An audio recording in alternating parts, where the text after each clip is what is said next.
আসসালামু আলাইকুম রহমতুল্লাহ। সম্মানিত ভিউয়ার্স, আজকে আমি আপনাদের সামনে একটি আমল নিয়ে আসছি। যারা বর্তমানে পরীক্ষা দিতেছেন, এসএসসি পরীক্ষা বলেন বা এইচএসসি বলেন, বিভিন্ন ধরনের মাদ্রাসা পরীক্ষা বলেন, সব পরীক্ষার্থীর জন্য এই আমলটি খুবই পাওয়ারফুল আমল।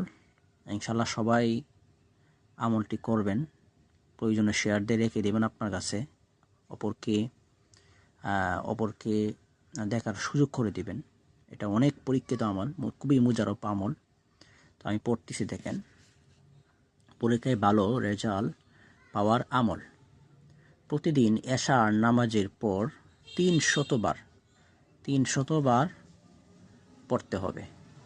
পড়ার পর খুব হুজুর সাথে, অর্থাৎ হুজু বলতে একাগ্রতা, খুবই খাকুত বিনত করে আল্লাহ তাআলার কাছে আল্লাহর কাছে দোয়া করবেন। পরীক্ষার শুরু থেকে নিয়ে রেজাল্ট পাওয়ার আগ মুহূর্ত পর্যন্ত আসল করবে।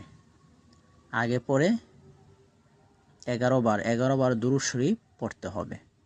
দোয়াটা হলো আল মালিকুল কুদ্দুস। আল মালিকুল কুদ্দুস। তো এই যে দোয়াটা দিছি আমি, যে বড় করে আমি দেখাইতেছি আবার। পরীক্ষার রেজাল্ট ভালো পাওয়ার যে সর্বপ্রথম আপনার প্রতিদিন এশার নামাজ অবশ্যই পড়তে হবে। নামাজ পড়ার পরে ৩০০ বার এই দোয়াটা আপনি পড়বেন। ফরজ নামাজ এবং সুন্নত নামাজ করে, বেতের নামাজ শেষ করে তারপরে ৩০০ বার এই দোয়াটি পড়বেন।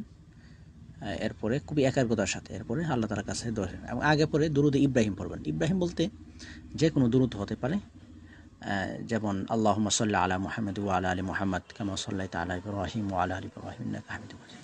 আল্লাহুম্মা বারিক আলা মুহাম্মাদ ওয়া আলা আলি মুহাম্মাদ কামা বারাকতা আলা ইব্রাহিম ওয়া আলা আলি ইব্রাহিম ইন্নাকা হামিদুম মাজিদ। এই দুরুদ ইব্রাহিমটা পড়লে ভালো হয়। বাকি অন্যান্য দুরুদও পড়া যাবে ইনশাআল্লাহ। তো এই যে আমলটা খুবই মুজারব, আপনারা ইনশাআল্লাহ করবেন এবং একটা শেয়ার দিবেন যাতে অন্য আপনার বন্ধু বান্ধব দেখতে পারে। যেমন আল মালিকুল কুদ্দুস, আল মালিকুল কুদ্দুস, এর বাংলা উচ্চারণ আছে আল মালিকুল কুদ্দুস। ইনশাআল্লাহ সবাই একটা শেয়ার করে দেন যাতে অন্য আরও কয়েকজন দেখার সুযোগ পায়।